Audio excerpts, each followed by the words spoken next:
Hey guys, in this video I'm going to show you the ways to download maps for offline use in OS Map.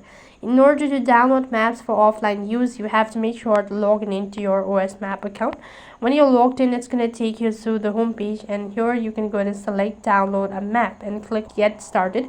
So unfortunately, if you don't have a premium plan, then you'll not be able to download the map offline. So you have to have a premium account, or you can just go and select start your free trial. When you do that, you can go and enter in your card information and all that, and after that you can go and set a map for which you actually wish to download it offline.